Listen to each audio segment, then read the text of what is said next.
Hi everyone, welcome to Simran's chemistry class. आज हम discuss करेंगे सीएसआईआर नेट के प्रीवियस ईयर क्वेश्चंस को। तो सबसे पहला क्वेश्चन है आज का, the correct structure that corresponds to the spectroscopic data. तो यहाँ पे हमें आईआर डेटा और 1H NMR का डेटा गिवन है। कॉरेस्पॉन्डिंग टू आईआर हमारे पास दो जो है वो मेन पीक्स आ रही हैं, 27-20 सेंटीमीटर इनवर्स और 17-10 सेंटीमीटर इनवर्स। और 1H NMR में हमारे पास ध्यान से देखोगे तो ये हमारे पास एक पीक आ रही है, सिंगलेट कॉरेस्पॉन्डिंग टू 1 हाइड्रोजन। जो ये तीनों है 7.50, 7.40, 6.90, ये एरोमेटिक प्रोटॉन्स के कॉरेस्पॉन्डिंग है। और 3.90, 3.80 ये सिंगलेट है कॉरेस्पॉन्डिंग टू 3 हाइड्रोजन्स। तो ये हमारे पास चार ऑप्शन है। स्टेप बाय स्टेप देखना हम किस तरह से, क्योंकि एनएमआर के क्वेश्चंस ना मोस्टली सॉल्व होते हैं ऑप्शंस को एलिमिनेट करके। तो लेट्स सी कि हमारे पास किस तरह से हम फाइनल प्रोडक्ट तक जा सकते हैं, फाइनल ऑप्शन तक। तो आईआर के डेटा को सबसे पहले देखोगे तो 27-20 जो सेंटीमीटर इनवर्स है वो स्ट्रेचिंग फ्रीक्वेंसी होती है इस एल्डिहाइडिक प्रोटोन की। इस एल्डिहाइडिक CH बॉन्ड की जो स्ट्रेचिंग फ्रीक्वेंसी होती है, दिस इज 27-20 सेंटीमीटर इनवर्स। ठीक है, उसके बाद अगर हम 17-10 को देखें तो ये एल्डिहाइड या कीटोन के कार्बोनिल के स्ट्रेचिंग फ्रीक्वेंसी होते हैं 17-10 के आसपास। 17-10 टू 17-20 और 25 तक जाती है। तो इसका मतलब हमारे पास कार्बोनिल ग्रुप प्रेजेंट है, वो एल्डिहाइड का या कीटोन का कार्बोनिल है, वो कार्बोक्सिलिक एसिड वाला कार्बोनिल नहीं है। यानी कि इस ऑप्शन को तो हम एलिमिनेट कर सकते हैं बेस्ड ऑन आईआर डेटा, क्योंकि 17-20 क्लियरली शो करे कि एल्डिहाइडिक CH की स्ट्रेचिंग फ्रीक्वेंसी है। नेक्स्ट अगर मैं 1H NMR डेटा की बात करूं तो यहाँ पे हमारे पास कॉरेस्पॉन्डिंग टू 9.80, ये भी इस बात का प्रूफ है कि यहाँ पे CHO group aldehydic group present है। बिकॉज ये वाला जो प्रोटोन होता है this is next to carbonyl. ठीक है, और ये जो प्रोटोन होता है ये हाईली डीशिल्डेड होता है। अभी क्यों डीशील्डेड होता है, दो वजह से होता है। एक तो इसमें फील्ड इफेक्ट लगता है, एनआइसोट्रॉपिक इफेक्ट, और दूसरा यहाँ पे हमारे पास जीओसी का इफेक्ट लगता है। अगर मैं फील्ड इफेक्ट की बात करूं तो देखो हमारे पास ये है C डबल बॉन्ड O, इसको मैं इस तरह से लिखती हूँ, ज्यादा क्लियर होगा, C डबल बॉन्ड OH। ठीक है, इस तरह से है यहाँ पे। तो इस डबल बॉन्ड की वजह से हमारे पास यहाँ पे इलेक्ट्रॉन क्लाउड आएगा कुछ इस तरह से, इसके परपेंडिकुलर हमारे पास जो है वो कोन बनेगा, और इस कोन में के अंदर जो प्रोटॉन्स आएंगे ना, इस कोन के अंदर जो प्रोटॉन्स आएंगे वो शील्डेड होंगे, और इस कोन के जो बाहर जो प्रोटॉन्स होंगे वो डीशील्डेड होंगे। तो ये जो है वो डीशील्डेड रीजन में आ रहा है, इस वजह से इसकी डेल्टा वैल्यू जो है वो ज्यादा होती है। और कितनी होती है, 9 to 10 होती है। दूसरा रीजन यहाँ पे ये है कि जो कार्बोनिल है वो इलेक्ट्रॉन विड्रॉइंग ग्रुप है, और जिसकी वजह से यहाँ पे इलेक्ट्रॉन डेंसिटी जो है वो कम हो जाती है, जिसकी वजह से ये वाला जो प्रोटॉन है वो डीशिल्डेड फील करता है। ठीक है, इस वजह से भी इसकी डेल्टा वैल्यू जो है वो बढ़ जाती है। तो इसका मतलब है इतना तो श्योर है कि 9.80 को देखे कि एल्डिहाइड है, कार्बोक्सिलिक एसिड नहीं है। बिकॉज अगर कार्बोक्सिलिक एसिड होता तो हमारे पास डेल्टा वैल्यू 10 से 12 ppm की रेंज में आती। ठीक है, तो इतना तो हमारे पास हो गया क्लियर कि डी ऑप्शन एलिमिनेटेड है। अब बात करते हैं अगले पॉइंट की, विच इज एनएमआर डेटा। मतलब बाकी की प्रोटॉन्स के एनएमआर डेटा की बात करें तो 7.50, 7.40, 6.90 मीन्स तीन तीन और ये कॉरेस्पॉन्डिंग टू 1 हाइड्रोजन है। दैट मीन्स कि हमारे पास जो हमारी जो रिंग है, जो एरोमेटिक सिस्टम है वो ट्राई सब्स्टिट्यूटेड है, तभी हमारे पास इस तरह से तीन प्रोटॉन्स का डेटा आ रहा है, तीन एरोमेटिक प्रोटॉन्स का डेटा आ रहा है इस तरह से। इसको हम ऑलरेडी एलिमिनेट कर चुके हैं, इसको छोड़ दो यहाँ से। ठीक है, और डेप्थ में हम इसके बाद में जाएंगे, बट उससे पहले अगर ये दोनों देखोगे ना, 3.90, 3.80, इसके बेस पे भी हम एक ऑप्शन एलिमिनेट कर सकते हैं। देखो किस तरह से, अगर मैं 3.90 की बात करूं, ठीक है, और 3.8 काफी क्लोज है, तीन तीन हाइड्रोजन के कॉरेस्पॉन्डिंग है, और इसकी डेल्टा वैल्यू देख के पता लग रहा होगा कि ये वो वाले प्रोटॉन्स है जो कि नेक्स्ट टू ऑक्सीजन है। नेक्स्ट टू ऑक्सीजन, अब देखो ऑक्सीजन कैसा है, ऑक्सीजन जो है वो -I इफेक्ट लगाता है, और इसकी वजह से जो डेल्टा वैल्यू होते हैं वो 3 ppm से जो है वो बढ़ जा, नॉट 3 ppm, बट इससे जो डेल्टा वैल्यू है वो लगभग 2 ppm से बढ़ जाती है। इंक्रीमेंट फैक्टर देता है 2 ppm का। तो अगर हम बात करते हैं ठीक है, अगर हम बात करते हैं इस प्रोटॉन की, इसकी, तो इसकी जो डेल्टा वैल्यू है वो होनी चाहिए नॉर्मली 0.9 या 1 के आसपास, लेकिन इंक्रीमेंट के बाद ये जो होता है वो 3.9 के आसपास हो जाते हैं। दैट मीन्स कि मेरे पास मीथाइल वाला जो है वो प्रोटॉन तो नहीं हो सकता। ठीक है, जो यहाँ पे तीन तीन हाइड्रोजन लिखे हैं और इनकी डेल्टा वैल्यू जो है वो 3.9 और 3.8 के आसपास है, दैट मीन्स कि OMe वाले प्रोटॉन की बात हो रही है। ठीक है, तो ये वाला ऑप्शन एलिमिनेट कर दो जहां पे हमारे पास मिथाइल है, हमारे पास दोनों जो है वो OMe होनी चाहिए, तभी जो तीन हाइड्रोजन जो सिंगलेट दे रहे हैं वो इतने ज्यादा डीशील्डेड हैं। तो कंक्लूजन यहाँ से ये है, इन दोनों जो डेल्टा वैल्यू से हमें पता चला कि ए ऑप्शन तो नहीं हो सकता। अब बी और सी में से चेक करते हैं किसके बेसिस पे, एरोमेटिक जो हमारे पास डेटा गिवन है इसके बेसिस पे चेक करते हैं। ठीक है, इस ये एलिमिनेटेड है, ये एलिमिनेटेड है। अब फोकस करना है किस पे, इन दोनों पे। ठीक है, इसको देखो ध्यान से, यहाँ पे मेरे पास एक प्रोटॉन यहाँ पे है, एक यहाँ पे है, एक यहाँ पे है। सिमिलरली यहाँ पे एक प्रोटॉन, एक प्रोटॉन, एक प्रोटॉन यहाँ पे है। ठीक है, ये दोनों हम देख चुके हैं, ये हम देख चुके हैं, इन तीनों पे फोकस करना। तो यहाँ पे देखोगे तो हमारे पास 7.50 है, एक 7.40 है, मतलब ये दोनों जो है वो काफी ज्यादा डीशील्डेड है, मतलब these are next to an electron withdrawing group. तो इसका मतलब है कि ये वाला जो है ये इलेक्ट्रॉन विड्रॉइंग ग्रुप है, इसके नेक्स्ट में ये जो दोनों है, क्योंकि देखो मैं इसको अगर एक्सपैंड करके लिखूं, ये इलेक्ट्रॉन विड्रॉइंग ग्रुप है। तो इलेक्ट्रॉन विड्रॉइंग ग्रुप का मतलब है कि यहाँ पे इस वाले कार्बन पे जो है वो पॉजिटिव चार्ज क्रिएट हो रहा है। और अगर यहाँ पे पॉजिटिव चार्ज क्रिएट हो रहा है तो यहाँ पे ये वाला कार्बन यहाँ से हाइड्रोजन से इस वाले प्रोटॉन से इलेक्ट्रॉन्स लेगा, तो ये वाला प्रोटॉन जो है वो बहुत ही ज्यादा डीशील्डेड फील करेगा। और डीशील्डेड फील करने की वजह से 7.5 7.4 के आसपास देंगे ये दोनों। लेकिन अगर बी वाली स्ट्रक्चर देखोगे तो बी में हमारे पास क्या है, ये वाला जो प्रोटॉन है वो next two electron withdrawing group है। तो सिर्फ ये ज्यादा डीशील्डेड होना चाहिए, बाकी के दोनों नहीं होने चाहिए थे। बट इससे ये पता चलता है कि सी ऑप्शन जो है वो हमारा करेक्ट है। बट हम इसको और डिटेल में देखेंगे, सी ऑप्शन को और फोकस में रखना और देखो किस तरह से और क्यों सी जो है वो एग्जैक्टली करेक्ट है। तो यहाँ पे 7.5 और 7.4 तो एक्सप्लेनेशन है कि यहाँ पे ये मेरे पास होगा 7.5 और ये होगा 7.4। अब मैंने ऐसा क्यों बोला, क्योंकि इस ऑक्सीजन का भी तो इलेक्ट्रॉन जो है वो डोनेटिंग इफेक्ट है, इसका प्लस साइन इफेक्ट होगा। इसका प्लस साइन इफेक्ट का मतलब है कि ये इलेक्ट्रॉन डेंसिटी यहाँ पे बढ़ा रहा है, ये तो विड्रॉ कर रहा है लेकिन ये बढ़ा भी रहा है। अगर ये इलेक्ट्रॉन डेंसिटी बढ़ाएगा इस कार्बन पे तो ये वाला जो हाइड्रोजन है वो स्लाइटली शील्डेड भी होगा, मतलब अगर हम बैलेंस आउट करें तो 7.4 पे जो है वो रेजोनेट करेगा, 7.5 ppm पे करेगा। ठीक है, और अगर 7.5 की बात करोगे तो डबलेट ऑफ डबलेट दे रहा है, और 8 हर्ट्ज और 2 हर्ट्ज के कॉरेस्पॉन्डिंग। अब ये डेटा भी बहुत ज्यादा इंपॉर्टेंट है, इस हाइड्रोजन को ध्यान में रखना जिसमें मैंने 7.5 बोला है। ये 8 हर्ट्ज क्यों दे रहा है, क्योंकि ये साथ वाले से कपल कर रहा है। ठीक है, साथ वाले से कपल कर रहा है तो इसकी वजह से ऑर्थो कपलिंग है, ऑर्थो कपलिंग होते हैं 8 हर्ट्ज की। और 2 हर्ट्ज क्यों दे रहे हैं, क्योंकि ये इसके रिस्पेक्ट में जो मेटा है ये मेटा कपलिंग कर रहा है। जो मेटा कपलिंग होती है वो 2 हर्ट्ज, उसकी कपलिंग कांस्टेंट 2 हर्ट्ज होती है। ऑर्थो कपलिंग क्योंकि स्ट्रॉन्ग होती है तो वो 8 हर्ट्ज होती है। ठीक है, जो ऑर्थो कपलिंग होते हैं वो 3J कपलिंग होते हैं, और जो मेटा कपलिंग होते हैं 1 2 3 4 वो 4J कपलिंग होती है। ठीक है, तो यहाँ पे मेरे पास डबलेट ऑफ डबलेट क्यों आ रहा है, क्योंकि इसके कॉरेस्पॉन्डिंग एक, इसके कॉरेस्पॉन्डिंग एक, पहले ये जो है इसकी कपलिंग कॉन्स्टेंट ज्यादा है, इसको कपल करेगा डबलेट में, फिर मेटा वाला इसको कपल करेगा डबलेट में, तो इस वजह से आ रहा है डबलेट ऑफ डबलेट, और एक हाइड्रोजन के कॉरेस्पॉन्डिंग है, मतलब हम इसको एक्सप्लेन कर सकते हैं बहुत अच्छे से। ठीक है, अब अगला सिग्नल देखो, अगला मेरे पास 7.40 है, डबलेट है। डबलेट क्यों है, क्योंकि इसके कॉरेस्पॉन्डिंग जो है ये सिर्फ मेटा वाले से कर रहा है, और उसकी जो कपलिंग कांस्टेंट है वो 2 हर्ट्ज है, क्योंकि इसके ऑर्थो में कोई हाइड्रोजन प्रेजेंट नहीं है और ये 1 हाइड्रोजन के कॉरेस्पॉन्डिंग है। तो इसका मतलब है कि ये इस वाले प्रोटॉन की बात हो रही है, ये इस वाले की बात हो रही है। इसको ध्यान से देखोगे तो यहाँ पे मेरे पास मेटा पे तो इसके कुछ भी नहीं है, लेकिन मेटा पे कोई हाइड्रोजन डायरेक्टली कनेक्टेड नहीं है, लेकिन इसके ऑर्थो कपलिंग की वजह से यहाँ पे 8 हर्ट्ज इसका कपलिंग कांस्टेंट होगा, और इसके पास इसके नेबर में एक है तो डबलेट आएगा, तो इस वजह से इसका जो है ये इस सिग्नल के कॉरेस्पॉन्डिंग है। बाकी ये जो दो OMEs हैं ये 3.90 3.80 तीन तीन हाइड्रोजन के कॉरेस्पॉन्डिंग, क्योंकि ऑक्सीजन के साथ डायरेक्टली कनेक्टेड है तो डी शील्डेड फील करेंगे। जो ये वाले तीन हाइड्रोजन है ऑक्सीजन के साथ होने की वजह से, तो ये ऑक्सीजन कैसा है, क्योंकि यहाँ पे इलेक्ट्रॉन विड्रॉइंग है, विड्रॉ करे इलेक्ट्रॉन्स को, तो इसकी वजह से ये डी शील्डेड होंगे, डी शील्डेड होंगे तो डेल्टा वैल्यू बढ़ेगी, और ऑक्सीजन वाला केस है तो डेल्टा वैल्यू 2 ppm के आसपास से बढ़ेगी। ठीक है, तो इस वजह से ये मेरे पास NMR और IR डेटा के बेसिस पे हमने क्या कंक्लूड किया कि हमारे पास करेक्ट ऑप्शन जो है वो सी है। तो हमने एलिमिनेट किया ऑप्शंस को, इसको एलिमिनेट किया। ठीक है, क्यों, क्योंकि यहाँ पे COOH है, इसको एलिमिनेट किया क्योंकि यहाँ पे मिथाइल है। इसको एलिमिनेट क्यों किया, क्योंकि यहाँ पे ये वाला हाइड्रोजन तो ठीक है 7.50 हम इसको एक्सप्लेन कर सकते हैं। ठीक है, बट हम इस वाले हाइड्रोजन की इतनी ज्यादा वैल्यू क्यों है बाकी के हाइड्रोजन की, उनको एक्सप्लेन नहीं कर सकते। तो बस इस वजह से हमने इस वाले ऑप्शन को एलिमिनेट कर दिया। ठीक है, इस वैल्यू के बेसिस पे। और that's it for this question, C is the correct answer. अब हम चलते हैं अपने नेक्स्ट क्वेश्चन पे। नेक्स्ट क्वेश्चन देखो, द फॉलोइंग ट्रांसफॉर्मेशन इन्वॉल्व्स, तो हमें बताना है, देखो पहली बात तो लाइट हमने डाली है, तो क्वेश्चन इज फ्रॉम फोटोकेमिस्ट्री। तो हमें ये बताना है कि किस तरह की जो है वो रिएक्शन हो रही है, नॉरिश टाइप 1 और 2, या फ्रेगमेंटेशन हो रहा है, या डाइपाई मीथेन है, मतलब ऑप्शंस के बेसिस में बताना है कि कौन सा करेक्ट ऑप्शन है। क्वेश्चन जो है वो फोटोकेमिस्ट्री से है। तो अगर हम यहाँ से यहाँ जाएंगे, प्रोडक्ट हमें दिखा रखा है, तो यहाँ पे देखो CO का लॉस हो रहा है, मतलब यहाँ पे कहीं ना कहीं हो रही है डीकार्बोनिलेशन।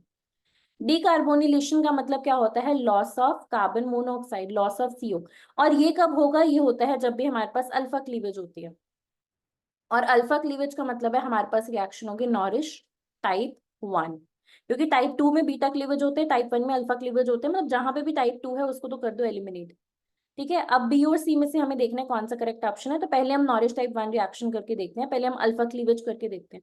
उसके लिए मैं इसको यहाँ ड्रॉ कर रही हूँ। यहाँ पे मैंने साइक्लोप्रोपाइल रिंग बनाई इस तरह से, डबल बॉन्ड यहाँ पे इस तरह से। ठीक है, सबसे पहले अल्फा क्लीवेज करेंगे, यहाँ पे ये भी अल्फा है, ये भी अल्फा है, तो कहाँ से क्लीवेज होगी, जहां से हमारे पास ज्यादा स्टेबल रेडिकल मिल रहा है, तो यहाँ से क्लीवेज होगी। ठीक है, जैसे क्लीव करोगे हमारे पास बनेगा क्या, ये इस तरह से, ये वाला ग्रुप, ये इधर, यहाँ पे डबल बॉन्ड, यहाँ पे रेडिकल, और यहाँ पे भी एक रेडिकल। ठीक है, ये बना। उसके बाद हमारे पास लॉस ऑफ कार्बन मोनोऑक्साइड हमें दिखाना है, loss of CO, sorry, CO का लॉस हमें दिखाना है, तो हमें इस वाले बॉन्ड को जो है अगेन रेडिकली क्लीव करना पड़ेगा, ताकि ये तो CO बन के निकल जाए और रेडिकल आ जाए यहाँ पे। ठीक है, तो हम इसको ड्रॉ करते हैं। तो हमारे पास होगा क्या, यहाँ पे इस तरह से, यहाँ पे ऐसे ऐसे, बाकी सब कुछ को रखो एज इट इज इधर, और यहाँ पे आएगा रेडिकल, यहाँ पे रेडिकल ऑलरेडी प्रेजेंट था। ठीक है, अब क्या होगा, अब यहाँ पे अगर प्रोडक्ट को देखोगे, यहाँ डबल बॉन्ड और साइक्लोप्रोपाइलिन की फ्रेगमेंटेशन हो रही है, तो कर दूं यहाँ से इसकी फ्रेगमेंटेशन, यहाँ एक रेडिकल, यहाँ एक रेडिकल। तो मैं पहले रेडिकल ही बना रही हूँ, उसके बाद हम रेडिकल्स को, एक सेकेंड इसको थोड़ा प्रॉपरली ड्रॉ करते हैं, उसके बाद रेडिकल्स को हम रिकम्बाइन करेंगे। तो हमारे पास यहाँ पे ऐसे ऐसे ऐसे ऐसे, ये इधर इधर, यहाँ पे एक रेडिकल प्रेजेंट है, यहाँ रेडिकल, साइक्लोप्रोपाइल को क्लीव करोगे तो यहाँ और यहाँ रेडिकल, ये दोनों मिलकर डबल बॉन्ड बनाएंगे, ये दोनों मिलकर डबल बॉन्ड बनाएंगे, तो हमारे पास ये वाला ऑप्शन आएगा। इसका मतलब क्या है कि सबसे पहले हमारे पास नॉरिश टाइप 1 प्रोसेस होगा, उसके बाद फ्रेगमेंटेशन होगी साइक्लोप्रोपाइल डाइरेडिकल की, means B is the correct answer. अगर मैं डाइपाई मीथेन रीअरेंजमेंट की बात करूँ ना, तो ये कब होता है, ये हमारे पास होता है जब मेरे पास इस तरह से 1,4 डाईईन सिस्टम दिया हो, और मेरे पास थर्ड कार्बन पे इस तरह से sp3 हाइब्रिडाइज्ड कार्बन हो। तो डाइपाई मीथेन में क्या होता है, इस तरह से ये भी रेडिकली, ये रेडिकली क्लीव करते हैं, यहाँ पे रेडिकल, यहाँ रेडिकल, यहाँ रेडिकल, यहाँ रेडिकल, ये दोनों रेडिकल मिलके जो है वो एक 3 मेंबर की रिंग बनाते हैं इस तरह से। उसके बाद जो है ये जो नया बॉन्ड बना है, ये तो नहीं क्लीव होगा, जो दूसरा ऑलरेडी फॉर्म बॉन्ड है, जहां से भी, यहाँ पे तो खैर मैंने सिमेट्रिकल बनाया, जहां से भी मोस्ट स्टेबल रेडिकल बने उस साइड से क्लीव होता है। तो यहाँ से हमारे पास क्या प्रोडक्ट मिलेगा, इसको ना यहाँ देख लो, ये मैं डाइपाई मीथेन रीअरेंजमेंट की बात कर रही हूँ, जो बॉन्ड हमने क्लीव कर दिया उसको तो हमें नहीं दिखाना चाहिए, इस तरह से यहाँ ऐसे ऐसे ऐसे, ये ऑलरेडी प्रेजेंट था, यहाँ पे एक रेडिकल है, यहाँ पे एक रेडिकल है, यहाँ पे एक रेडिकल है, यहाँ एक रेडिकल है। ठीक है, तो होगा क्या, ये दोनों रेडिकल्स मिलके दोबारा से क्या बनाएंगे, पाई बॉन्ड बनाएंगे इधर, और ये वाला रेडिकल थोड़ा स्टेबल है, वो इसके साथ मिलके क्या बनेगा, 3 मेंबर की रिंग बनाएगा, वो हमारे पास प्रोडक्ट बनेगा इधर ऐसे ऐसे ऐसे, और इधर ऐसे ऐसे। ठीक है, तो मेरे पास इस तरह का सिस्टम बनेगा, बट यहाँ पे डाइपाई मीथेन रीअरेंजमेंट नहीं हो रही, यहाँ पे साइक्लोप्रोपाइल की फ्रेगमेंटेशन हो रही है क्लियरली। बहुत सिंपल क्वेश्चन था, B is the correct answer, photochemistry पे बेस्ड था। Now let's move on to the next question. Consider this question states कि हमारे पास करेक्ट आंसर कौन सा होगा।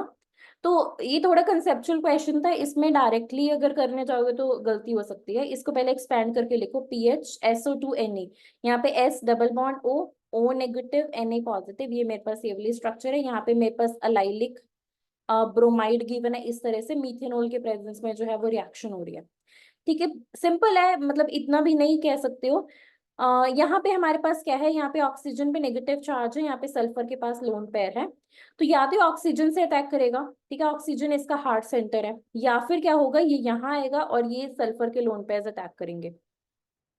ठीक है, मतलब यहाँ पे या तो O नेगेटिव अटैक कर सकता है, ठीक है, हार्ट सेंटर, और सल्फर के लोन पेयर से जब अटैक होगा तो वो सॉफ्ट सेंटर होगा। ठीक है, अब हमें देखना है कि हार्ड से होगा, HSAB प्रिंसिपल के अकॉर्डिंग हार्ड हार्ड सेंटर पे अटैक करेगा और सॉफ्ट सॉफ्ट सेंटर पे अटैक करेगा। तो बस मेन बात है ये पता होना चाहिए था कि यहाँ पे ये वाला जो सेंटर है इसका नेचर कैसा है, हार्ड है या सॉफ्ट है। तो यहाँ पे मेरे पास क्या हो रही है, यहाँ पे मेरे पास मतलब ये जो सेंटर है यहाँ पे कार्बन ब्रोमीन का बॉन्ड है, एल्काइल हैलाइड्स जो होते हैं वो सॉफ्ट सेंटर होते हैं। अब सॉफ्ट सेंटर क्यों होते हैं, क्योंकि यहाँ पे चार्ज जो है वो मतलब ये ज्यादा पोलराइज्ड कह लो या यहाँ पे कॉन्जुगेशन है इस वजह से कह लो। तो ये सॉफ्ट सेंटर है, सॉफ्ट का सॉफ्ट से अटैक होगा तो सल्फर जो है वो इस पे अटैक करेगा और यहाँ से Br जाएगा। दैट मीन्स कि मेरे पास इस कार्बन का जो डायरेक्ट बॉन्ड बनेगा वो सल्फर के साथ बनेगा, यहाँ पे आएगा SO2PH। ठीक है, ये प्रोडक्ट बनेगा हमारे पास, तो इसका मतलब है ए ऑप्शन करेक्ट है। अगर गलती से ऑक्सीजन का अटैक करा देते सॉफ्ट सेंटर पे तो ये वाला प्रोडक्ट बनता जो कि गलत था। ठीक है, बाकी के ऑप्शंस तो इररेलेवेंट है, यहाँ पे बस न्यूक्लियोफाइल का अटैक होना था इस पे कार्बन पे जो पार्शियली पॉजिटिव था, ब्रोमीन पार्शियली नेगेटिव था। बस इतना पता होना चाहिए था कि O नेगेटिव हार्ड सेंटर है, ये वाला सॉफ्ट सेंटर है, ये तो आई होप कि सबको पता होगा, सल्फर के पास लोन पेयर भी प्रेजेंट होते हैं। लेकिन ये पता होना चाहिए था कि ये वाला जो सेंटर है ये सॉफ्ट सेंटर है। कि ऐसे पता चला कि जो एल्काइल हैलाइड्स होते हैं ना, जो CX वाले बॉन्ड्स होते हैं वहां पे जो ये कार्बन होता है ये सॉफ्ट होता है।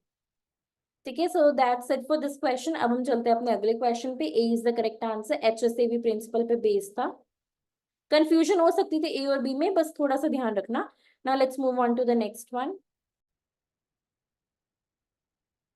नेक्स्ट क्वेश्चन देखो, ये क्वेश्चन तो पार्ट बी से है, but question states the number of signals observed in the proton decoupled 13 C NMR spectrum of the following compound. अब सबसे पहले तो हम बात करते हैं कि प्रोटॉन डीकपल्ड 13 से NMR का मतलब क्या होता है, प्रोटॉन डीकपल्ड। तो देखो, अगर मैं 1H की बात करूँ, 13C की बात करूँ, कोई भी हाइड्रोकार्बन हो उसमें ये दोनों प्रेजेंट है। ठीक है, अब जो 1H है वो भी जो है वो NMR एक्टिव है, this is also NMR active, this is also NMR active. Active का क्राइटेरिया क्या होता है कि या तो मास नंबर, ठीक है, या तो मास नंबर मींस या तो A या फिर Z या फिर दोनों जो है वो ऑड होने चाहिए। तो इस वजह से जब ये कंडीशन फुलफिल होती है तो जो न्यूक्लियाई होता है वो NMR एक्टिव होते हैं, तो ये दोनों NMR एक्टिव है। तो ये दोनों आपस में जो है इनके जो मैग्नेटिक फील्ड्स हैं आपस में कपल कर सकते हैं, बट उस वजह से अगर अगर हम ना लेके चले प्रोटॉन डीकपल्ड 13 से NMR, अगर हम लेके चले नॉर्मल जो है वो 13 से NMR स्पेक्ट्रा को लेके चले, तो इन दोनों के मैग्नेटिक फील्ड्स आपस में कपल करेंगे, बहुत ही ज्यादा कॉम्प्लिकेटेड स्पेक्ट्रा आएगा। अगर हम इसको डीकपल करते हैं यानी कि इसके सिग्नल्स अब नहीं आएंगे, अब सिर्फ 13C के सिग्नल्स आएंगे, तो यहाँ से हमारे पास जो NMR स्पेक्ट्रा होता है वो थोड़ा ईजी हो जाता है डिपेक्ट करना कि कितने सिग्नल्स आएंगे। तो यहाँ पे प्रोटॉन डीकपल्ड है, मतलब जो 1H है वो 13C के साथ कोई भी कपलिंग नहीं कर रहा। 13C को फोकस में रखना, हमें बताना है नंबर ऑफ सिग्नल्स कितने आएंगे। तो यहाँ पे अगर जितनी मर्जी अगर अगर सिमेट्री के बेस पे देखने चलोगे तो बहुत कॉम्प्लिकेटेड हो जाएगा और समझ भी नहीं आएगा कि कहाँ से कौन सी सिमेट्री एक्सिस पास करो। तो अगर इसको जो है वो एनवायरनमेंट के बेस पे देखोगे तो ये देख सकते हो कि ये वाला ये एक तरह से ही कैसे है, सेकेंडरी है। ठीक है, ये वाला कार्बन, ये वाला कार्बन, दिस वन, ये सारे कैसे हैं, एक तरह के हैं। ठीक है, और ये सारे कैसे हैं, ये दो दो कार्बन से अटैच्ड है और डबली बॉन्डेड है। और जो ये वाले हैं ये 3 डिग्री हैं और मतलब ये 3 कार्बन से अटैच्ड है और डबली बॉन्डेड है, दिस वन और हमारे पास एक ये वाला। ठीक है, ये भी 3 डिग्री है, ये भी 3 डिग्री है, ये एक तरह के हैं। और हमारे पास कौन सा कार्बन बच गया, ये वाला कार्बन बच गए, ये सारे जो हैं वो एक तरह के हैं, जो इनसाइड वाले हैं वो सारे एक तरह के हैं। सारे sp2 हैं, सारे ही 3 डिग्री हैं, तो इसका मतलब है हमारे पास 3 तरह के कार्बन प्रेजेंट हैं। 3 तरह के नॉन इक्विवेलेंट कार्बन का मतलब है कि हमारे पास नंबर ऑफ सिग्नल्स भी प्रोटॉन डीकपल 13 में 3 आएंगे। तो यहाँ पे हमें थोड़ा एनवायरमेंट के बेस पे देखना था। ठीक है, एनवायरनमेंट के बेस पे देखना था कि हमारे पास कितने तरह के 13C कार्बन प्रेजेंट है। So the correct answer is C। तो एक तो हमारे पास ये वाले हैं जो बाहर वाले हैं, सेकेंडरी वाले। एक हमारे पास ये वाले हैं जो 3 डिग्री हैं, और एक हमारे पास बिल्कुल इनसाइड द रिंग वाले हैं जो कि हमारे पास 3 डिग्री तो है ही है बट वो बिल्कुल इनसाइड द रिंग है। So that's it for this question. अब हम चलते हैं अपने लास्ट क्वेश्चन पे। लास्ट क्वेश्चन देखो, the major product formed in the given reaction is. तो यहाँ पे हमारे पास इंडोल रिंग गिवन है, बट यहाँ पे ये कट हो गया, बट यहाँ पे दो इक्विवेलेंट इंडोल रिंग्स गिवन थी। यहाँ पे हमने बेंजल्डिहाइड लिया और यहाँ पे हमने एसिड लिया, पैराटोल्यूइन सल्फोनिक एसिड। तो हमें बताना है कि कौन सा आंसर करेक्ट है। तो सबसे पहले एक इक्विवेलेंट लेके चलते हैं, ये हमारे पास इंडोल रिंग है, इंडोल रिंग है। एक तो मैं डायरेक्ट मेथड बताती हूँ कि डायरेक्टली हमें सिर्फ इतना पता होना चाहिए था कि जो हमारे पास इंडोल होती है वहां पे जो इलेक्ट्रोफिलिक एरोमेटिक सब्स्टिट्यूशन होता है वो थर्ड कार्बन पे होते हैं, C3 पे होते हैं। C3 मतलब ये फर्स्ट सेकंड या थर्ड, या थर्ड पोजीशन पे हमारे पास जो होती है वो इलेक्ट्रोफाइल का सब्स्टिट्यूशन होता है। अब इलेक्ट्रोफाइल कौन सा होगा, यहाँ पे PH CHO है, यहाँ पे PH C double bond OH, और यहाँ पे मेरे पास एसिड है तो इसका मतलब है कि इसकी जो होगी वो सबसे पहले तो प्रोटोनेशन होगी PHC, यहाँ पे आएगा डबल बॉन्ड OH, यहाँ पे आएगा पॉजिटिव चार्ज। तो हमारे पास क्या होगा, यहाँ पे थर्ड पोजीशन पे आके लगेगा। अगर मैकेनिज्म के थ्रू बात करें तो नाइट्रोजन के जो इलेक्ट्रॉन पेयर्स हैं वो यहाँ शिफ्ट होंगे, ये जो है ये कहाँ पे अटैक करेगा, ये कार्बन पे अटैक करेगा, क्योंकि कार्बन कार्बन का बॉन्ड बनता है, सॉफ्ट सॉफ्ट पे अटैक करता है। तो यहाँ पे मेरे पास ये वाली रिंग एज सच, यहाँ पे मेरे पास यहाँ पे N, यहाँ पे H, यहाँ पे पॉजिटिव डबल बॉन्ड, और यहाँ पे आके लगेगा C के साथ CH, यहाँ पे है OH, और यहाँ पे है PH।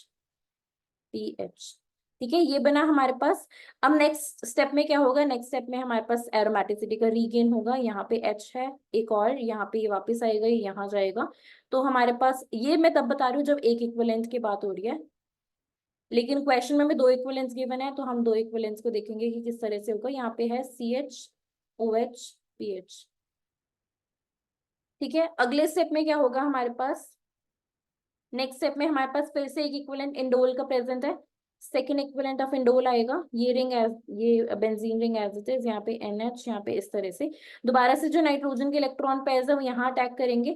ठीक है, दोबारा से इसकी क्या होगी, प्रोटोनेशन होगी, यहाँ पे OH2 प्लस बनेगा, ये लिविंग ग्रुप बना, ये वाला जो कार्बन, ये वाला जो बॉन्ड है इसने यहाँ पे अटैक किया, ये यहाँ से लीव करेगा। So basically in the end हमारे पास क्या होगा, ठीक है, यहाँ पे दो इक्विवेलेंस है इसी वजह से दो बार करना पड़ रहा है, अदरवाइज आंसर आ जाता अगर कुछ ना गिवन होता तो यहाँ पे मेरे पास ये रिंग है, यहाँ पे मेरे पास N है, N के साथ H है, N पे पॉजिटिव है, यहाँ पे डबल बॉन्ड है, इस कार्बन के साथ बॉन्ड बना है, इस कार्बन के साथ विच इज CH के साथ अटैच्ड है PH, और PH के साथ ही पूरी इंडोल रिंग गिवन है। ये वाली पूरी इंडोल रिंग गिवन है, NH ऐसे, और ये बेंजीन ऐसे। ठीक है, उसके बाद क्या होगा, उसके बाद रीगेन ऑफ एरोमेटिसिटी होगी, यहाँ से हाइड्रोजन जो है वो यहाँ जाएगा, ये यहाँ से यहाँ जाएगा, क्योंकि ये हमने एज अ कैटलिस्ट ऐड किया था, इनिशियली ऐड किया, बाद में रीजनरेट होगा। तो यहाँ से मेरे पास जो करेक्ट आंसर आएगा वो A आएगा, मतलब यहाँ पे इंडोल फिर से बन जाएगी, इस कार्बन पे PH अटैच्ड है, और यहाँ पे मेरे पास दूसरी वाली इंडोल रिंग प्रेजेंट है। That means first option is correct. अगर इसको देखोगे तो इन्होंने यहाँ पे सेकंड पोजीशन पे किया है, लेकिन अगर मैकेनिज्म के थ्रू भी जाओगे तब भी इट्स ऑब्वियस कि थर्ड पोजीशन पे ही सब्स्टिट्यूशन होगा इलेक्ट्रोफाइल का। So this one is wrong. ठीक है, इसको देखोगे तो यहाँ पे नाइट्रोजन से डायरेक्ट बॉन्ड है विच इज नॉट पॉसिबल, और यहाँ पे देखोगे तो यहाँ पे इसका इसके साथ बॉन्ड है विच इज अगेन रॉन्ग। मतलब अगर मैकेनिज्म के थ्रू या बेसिक्स के थ्रू भी जाओगे तो ये वाला जो थर्ड वाला पोजीशन होती है, जो ये वाली पोजीशन होती है C3, ठीक है, इंडोल की C3 पोजीशन होते हैं, वहां पे हमारे पास इलेक्ट्रोफाइल आके अटैच होता है इन इलेक्ट्रोफिलिक सब्स्टिट्यूशन रिएक्शन। तो दोनों इंडोल रिंग्स के जो C3 कार्बन के रिस्पेक्ट में है वहां पे इलेक्ट्रोफाइल की सब्स्टिट्यूशन होनी थी, और इन दोनों ने मिलकर इलेक्ट्रोफाइल की जनरेशन की है। ठीक है, so that's it for this question and this video. I hope कि आज के सारे क्वेश्चंस क्लियर होंगे। Thank you so much.